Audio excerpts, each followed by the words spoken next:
For personal reasons, happened to be at the border between Hungary and Romania the night that the Timișoara event started on the 16th, 17th of December 1989. And I tried to make it through the border. I was turned around at the border together with all the other non-Romanian citizens who were on the train, returned to Budapest until the 21st of December. And on the 21st of December, I realized that things were really changing fast and irreversibly. And I decided to find a way to get back to Romania. I had $10. And so I had to find a creative way to make myself useful to somebody who needed to go back to Romania. I found a lost American who spoke no Romanian, and he seemed to be in need of a person like myself. So we slowly made our way back to the Romanian border by car.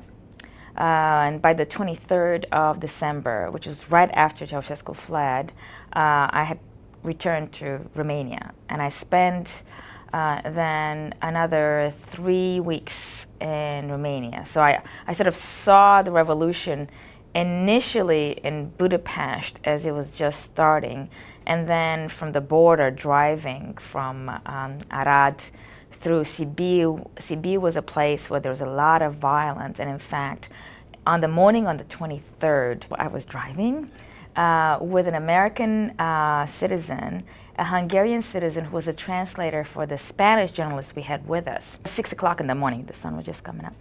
And the problem was, and we didn't know this very well, that there was still violence and there was shooting between the Securitate, the secret police forces, and the army in Sibiu. I actually drove through an area of Sibiu where there was fighting, and I could actually see bullets ricocheting above us. There were people on top of the buildings shooting at each other, and we just kind of went for it, just praying that nobody was going to aim their guns at us. And they didn't, but it was kind of a close encounter, I would say. And then we ended up in Bucharest while they were still fighting. The Romanian Revolution was literally the televised revolution. What was happening in Bucharest on the night of the 21st and the 22nd of December was that on one hand, there was fighting in downtown Bucharest in the central square where Ceausescu was last seen. And by the same token, there were people trying to take over the television station so that people outside of Bucharest would know what was happening. So when we tried to cross the border from the Hungarian side, the guards pulled us in and they said, okay, watch this on TV and then you decide if you want to go. And they said, probably not a good idea to be crossing the border right now. So we crossed the border and we get to the Romanian side. And of course, I'm the only person with a visa because I actually was going officially to Romania. And I've got these people who are all foreigners who have no connections, no reason to be in Romania, right? In a Hungarian car. So we put all our passports together and mine on top. I had a passport of a Romanian citizen living abroad. So I was sort of outside, inside kind of person, and with a visa. And we handed them over to the soldier. The guy disappears for about 15 minutes. We're getting very nervous because they all have guns pointed at us.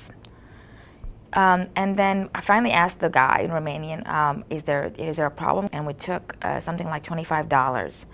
And we went in and we put it inside of the passports, and we said, we really don't need a receipt for the visas.